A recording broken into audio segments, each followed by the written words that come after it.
ओम शांति। ओम शांति। आज है 12 सितंबर 2025।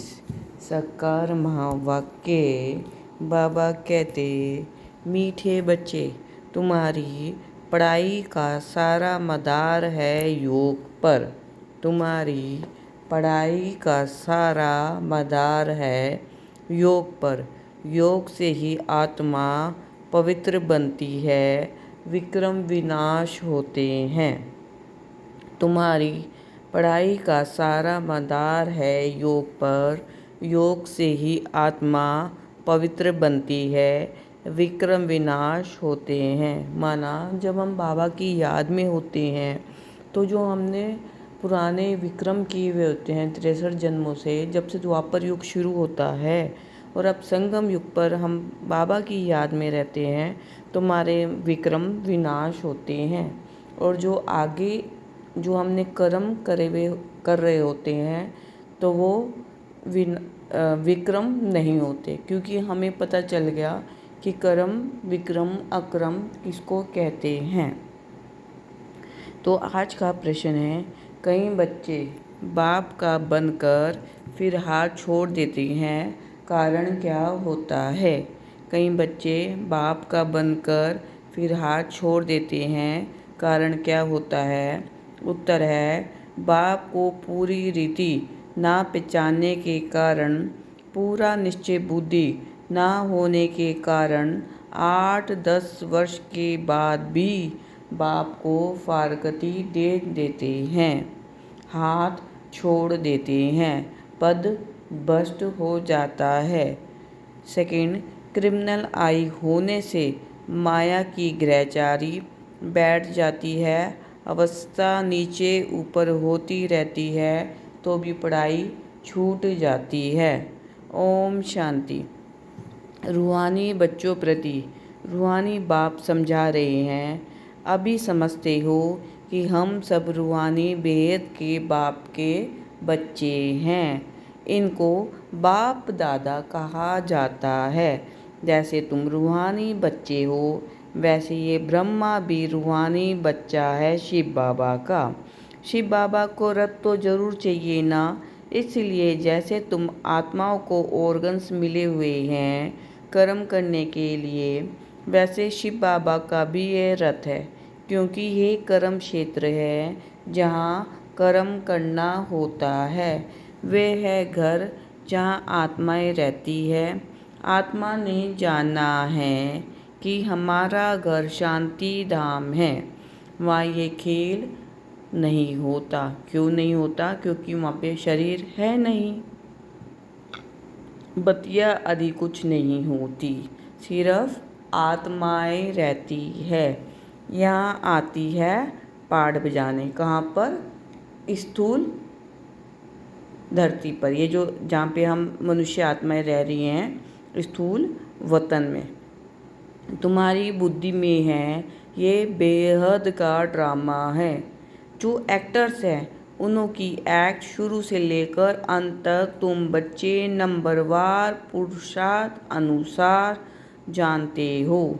यहाँ कोई साधु संत आदि नहीं समझाते हैं।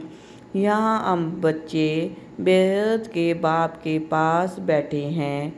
अब हमको वापस जाना है, पवित्र तो जरूर बनना है आत्मा को। ऐसे नहीं कि शरीर भी यहाँ पवित्र बनना है, नहीं, आत्मा पवित्र बनती है। शरीर तो पवित्र तब बने जब 5 तत्व भी सत्व प्रधान हो। अब 5 तत्व कहाँ सत्व प्रधान हुएंगे? सतयुग में। तो यहाँ पे संगम युग पे आत्मा प्योर बन रही है, पतित से पावन बन रही है, ताकि सतयुग में जा सके। अब तुम्हारी आत्मा पुरुषार्थ कर पावन बन रही है, वहाँ आत्मा और शरीर दोनों पवित्र होते हैं, या नहीं हो सकते। आत्मा पवित्र बन जाती है तो फिर पुराना शरीर छोड़ती है, फिर नए तत्वों से नए शरीर बनते हैं। तुम जानते हो हमारी आत्मा बेहद के बाप को याद करती है, वह नहीं करती है।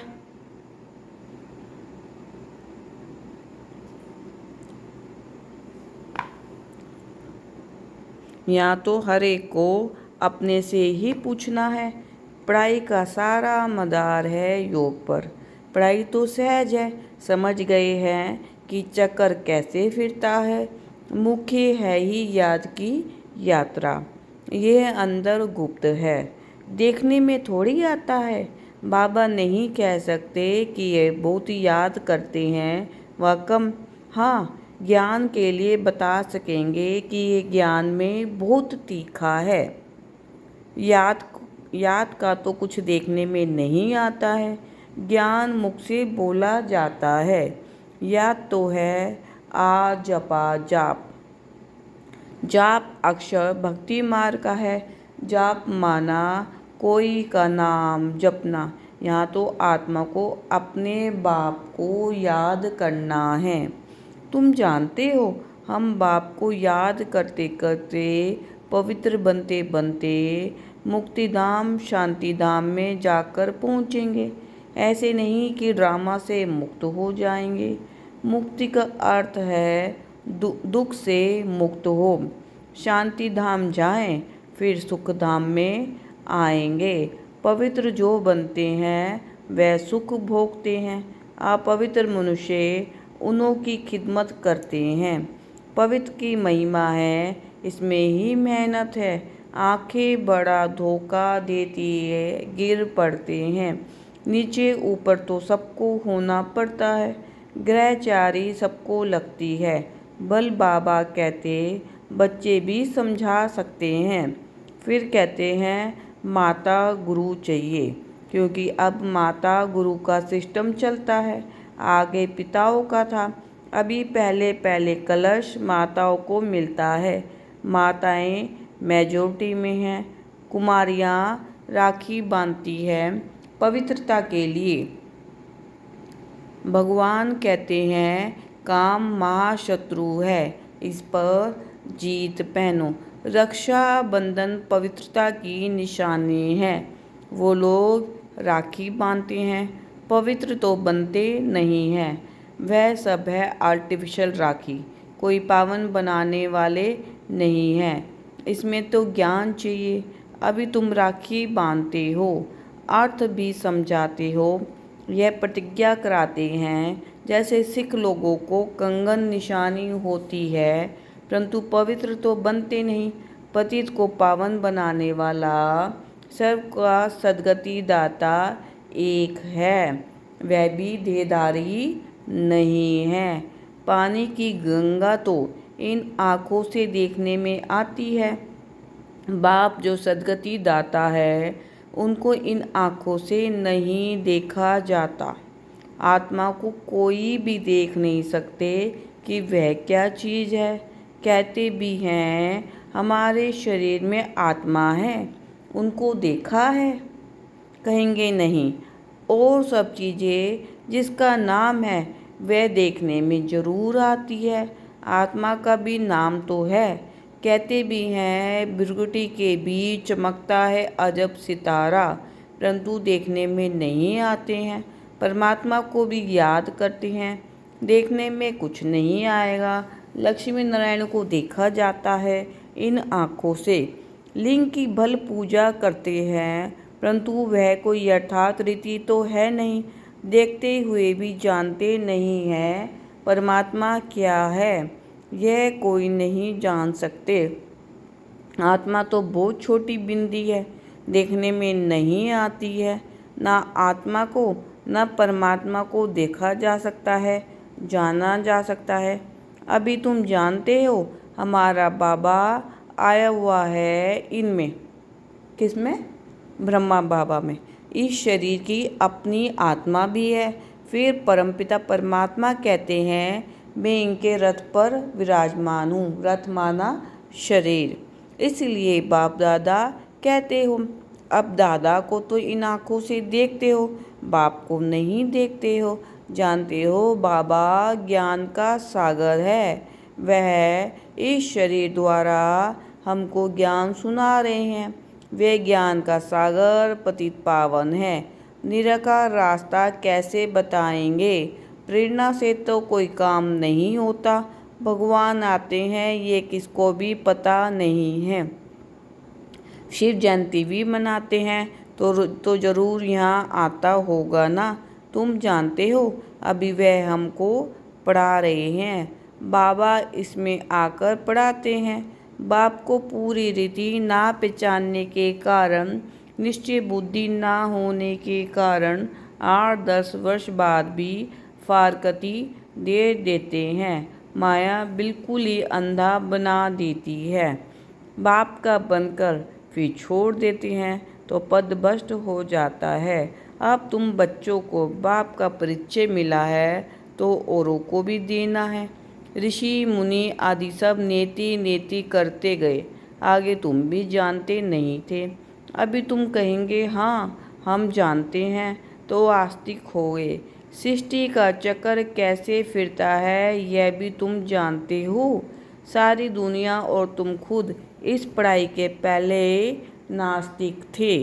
अब बाप ने समझाया है तो तुम कहते हो हमको परमपिता परमात्मा बाप ने समझाया है, आस्तिक बनाया है। हम रचता और रचना के आदि मध्य अंत को नहीं जानते थे। बाप है रचता। बाप ही संगम पर आकर नई दुनिया की स्थापना भी करते हैं और पुरानी दुनिया का विनाश भी करते हैं। पुरानी दुनिया के विनाश के लिए ये महाभारत लड़ाई है जिसके लिए समझते हैं। उस समय श्री कृष्ण था। अभी तुम समझते हो निराकार बाप था, उनको देखा नहीं जाता है। श्री कृष्ण का तो चित्र है, देखा जाता है। शिव को देख नहीं सकते। श्री कृष्ण तो है सतयुग का प्रिंस, वही फीचर्स फिर हो ना सके। श्री कृष्ण भी कब कैसे आया यह भी कोई नहीं जानते। श्री कृष्ण को कंस की जेल में दिखाते हैं। कंस सतयुग में था क्या? यह हो कैसे सकता? कंस असुर को कहा जाता है। इस समय सारी आसुरी संप्रदाय है ना, एक दो को मारते काटते रहते हैं। देवी दुनिया थी यह भूल गए हैं। ईश्वरीय देवी दुनिया ईश्वर ने स्थापना की, यह भी तुम्हारी बुद्धि में है। नंबरवार पुरुषार्थ अनुसार अभी तुम हो ईश्वरीय परिवार, फिर वहाँ होंगे दैवी परिवार। इस समय ईश्वर तुमको लायक बना रहे हैं। स्वर्ग का देवी देवता बनाने बाप पढ़ा रहे हैं। इस संगम युग को कोई भी नहीं जानते। कोई भी शास्त्र में इस पुरुषोत्तम युग की बात नहीं है। पुरुषोत्तम युग अर्थात जहाँ पुरुषोत्तम बनना होता है। सतयुग को कहेंगे पुरुषोत्तम युग। इस समय तो मनुष्य पुरुषोत्तम नहीं है, इनको तो कनिष्ठ तमोप्रधान कहेंगे। ये सब बातें सिवाय तुम ब्राह्मणों के और कोई नहीं समझ सकते। बाप कहते हैं यह आसुरी भ्रष्टाचारी दुनिया। सतयुग में ऐसा कोई वातावरण नहीं होता। वह थी श्रेष्ठाचारी दुनिया, उन्हों के चित्र हैं। बराबर ये श्रेष्ठाचारी दुनिया के मालिक थे। भारत के रजाए होकर गए हैं जो पूजे जाते हैं। पूज्य पवित्र थे जो ही फिर पुजारी बने। पुजारी भक्ति मार्ग को, पूज्य ज्ञान मार्ग को कहा जाता है। पूज्य सो पुजारी, पुजारी फिर पूज्य कैसे बनते हैं यह भी तुम जानते हो। इस दुनिया में पूज्य एक भी हो ना सके। पूज्य परम पिता परमात्मा और देवताओं को ही कहा जाता है। परम पिता परमात्मा है सबका पूज्य। सब धर्म वाले उनकी पूजा करते हैं। ऐसे बाप का जन्म यहाँ ही गाया जाता है। शिव जयंती है ना, परंतु मनुष्यों को कुछ पता नहीं कि उनका जन्म भारत में होता है। आजकल तो शिव जयंती की हॉलीडे भी नहीं करते। जयंती मनाओ ना मनाओ तुम्हारी मर्जी, ऑफिशियल हॉलीडे नहीं है। जो शिव जयंती को नहीं मानते हैं वह तो अपने काम पर चले जाते हैं। बहुत धर्म है ना। सतयुग में ऐसी बातें होती नहीं। वहाँ ये वातावरण ही नहीं, सतयुग है ही नहीं दुनिया, एक धर्म। वहाँ यह पता नहीं पड़ता कि हमारे पीछे चंद्रवंशी राज्य होगा। यहाँ तुम सब जानते हो, ये पास्ट हो गया है। सतयुग में तुम होंगे, वहाँ किस पास्ट को याद करेंगे? पास्ट तो हुआ कलयुग, उनकी हिस्ट्री ज्योग्राफी सुनने से क्या फ़ायदा? यहाँ तुम जानते हो, हम बाबा के पास बैठे हैं। बाबा टीचर भी है, सद्गुरु भी है। बाप आए हैं सबकी सद्गति करने, सभी आत्माओं को जरूर ले जाएंगे। मनुष्य तो देह अभिमान में आकर कहते हैं सब मिट्टी में मिल जाना है। यह नहीं समझते आत्माएं तो चली जाएंगी, बाकी ये शरीर मिट्टी के बने हुए हैं। ये पुराना शरीर खत्म हो जाता, हम आत्मा एक शरीर छोड़ दूसरा जाए लेती है। यह इस दुनिया में हमारा अंतिम जन्म है। सब पतित है, सदैव पावन तो कोई रह नहीं सकते। सतो प्रधान सतो रजो तमो होते ही हैं। वो लोग तो कह देते सब ईश्वर के ही रूप है। ईश्वर ने अपने अनेक रूप बनाए हैं खेल पाल करने के लिए। हिसाब किताब कुछ नहीं जानते, ना खेल पाल करने वाले को जानते हैं। बाप ही बैठकर वर्ल्ड की हिस्ट्री ज्योग्राफी समझाते हैं। खेल में हर एक का पार्ट अलग अलग है, सबका पोजीशन अलग अलग है। जो जैसा पोजीशन वाला होता है उनकी महिमा होती है। ये सब बातें बाप संगम पर ही समझाते हैं। सतयुग में फिर सतयुग का पाठ चलेगा, वहाँ यह बातें नहीं होगी। यहाँ तुमको सृष्टि चक्र का ज्ञान बुद्धि में फिरता रहता है। तुम्हारा नाम ही है स्वदर्शन चक्रधारी। लक्ष्मी नारायण को थोड़ी स्वदर्शन चक्र दिया जाता है, ये है ही यहाँ के मूल वतन में सिर्फ आत्माएं रहती है। सूक्ष्म वतन में कुछ नहीं। मनुष्य जानवर पशु पक्षी आदि सब यहाँ होते हैं। सतयुग में मोर आदि दिखाते हैं, ऐसे नहीं कि वहाँ मोर के पंख निकाल पहनते हैं। मोर को थोड़ी दुख देंगे, ऐसे भी नहीं मोर का गिरा हुआ पंख ताज में लगाएंगे। नहीं, ताज में भी झूठी निशानी दे दी है। वहाँ सब खूबसूरत चीज़ें होती है, गंदी कोई चीज़ का नाम निशान नहीं। ऐसी कोई चीज़ नहीं होती जिसको देखकर घृणा आए। यहाँ तो घृणा आती है ना। वहाँ जानवरों को भी दुख नहीं होता है। सतयुग कितना फर्स्ट क्लास होगा। नाम ही है स्वर्ग, हेवन, नई दुनिया। यहाँ तो पुरानी दुनिया में देखो, बरसात के कारण मकान गिरते रहते हैं, मनुष्य मर जाते हैं। अर्थक्वेक होगी, सब दबकर मर जाएंगे। सतयुग में बहुत थोड़े होंगे, फिर बाद में वृद्धि को पाते रहेंगे। पहले सूर्यवंशी होंगे, जब दुनिया 25% पुरानी होगी तो पीछे चंद्रवंशी होंगी। सतयुग 1250 वर्ष है, वह है 100% नई दुनिया, जहाँ देवी देवता राज्य करते हैं। तुम्हारे में भी बहुत इन बातों को भूल जाते हैं। राजधानी तो स्थापन होनी ही है, हार्ट फेल नहीं होना है। पुरुषार्थ की बात है। बाप सभी बच्चों से एक समान तदबीर अर्थात पुरुषार्थ कराते हैं। तुम अपने लिए विश्व पर स्वर्ग की बादशाही स्थापन करते हो। अपने को देखना है, हम क्या बनेंगे। अच्छा, मीठे मीठे सिकिलदे बच्चों प्रति माता पिता बाप दादा का याद प्यार और गुड मॉर्निंग। रूहानी बाप की रूहानी बच्चों को नमस्ते।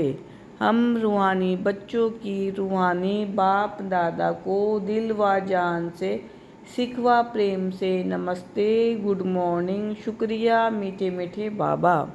धारणा के लिए मुख्य सार। फर्स्ट पॉइंट है, इस पुरुषोत्तम युग में स्वर्ग के देवी देवता बनने की पढ़ाई पढ़कर स्वयं को लायक बनाना है। पुरुषार्थ में हार्ट फेल, दिल से कष्ट नहीं होना है। सेकंड पॉइंट है, इस बेहद के खेल में हर एक्टर का पार्ट और पोजीशन अलग अलग है। जैसी जिसकी पोजीशन वैसे उसे मान मिलता है। ये सब राज समझ वर्ल्ड की हिस्ट्री ज्योग्राफी का सिमरन कर स्वदर्शन चक्रधारी बनना है। आज का वरदान है, बाप की हर श्रीमत का पालन करने वाले सच्चे स्नेही आशिक भव। बाप की हर श्रीमत का पालन करने वाले सच्चे स्नेही आशिक भव। जो बच्चे सदा एक बाप के स्नेह में लवलीन रहते हैं, उन्हें बाप का हर बोल प्यारा लगता है। क्वेश्चन समाप्त हो जाते हैं। ब्राह्मण जन्म का फाउंडेशन स्नेह है। जो स्नेही आशिक आत्माएं हैं, उन्हें बाप की श्रीमत पालन करने में मुश्किल का अनुभव नहीं होता है। स्नेह के कारण सदा यही उमंग रहता है कि बाबा ने जो कहा है वह मेरे प्रति कहा है, मुझे करना है। स्नेही आत्माएं बड़ी दिल वाली होती है, इसलिए उनके लिए हर बड़ी बात भी छोटी हो जाती है।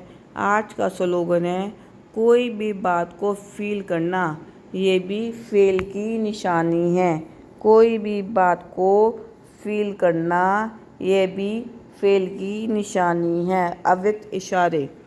अब लगन की अग्नि को प्रज्वलित कर योग को ज्वाला रूप बनाओ। ज्वाला स्वरूप की स्थिति का अनुभव करने के लिए निरंतर याद की ज्वाला प्रज्वलित रहे। इसकी सहज विधि है, सदा अपने को सारथी और साक्षी समझकर चलो। आत्मा इस रथ की सारथी है। यह स्मृति स्वतः ही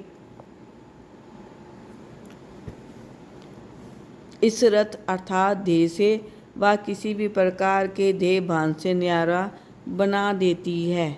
स्वयं को सारथी समझने से सर्वकर्मेंद्रियां अपने कंट्रोल में रहती है। सूक्ष्म शक्तियाँ, मन, बुद्धि, संस्कार भी ऑर्डर प्रमाण रहते हैं। ओम शांति।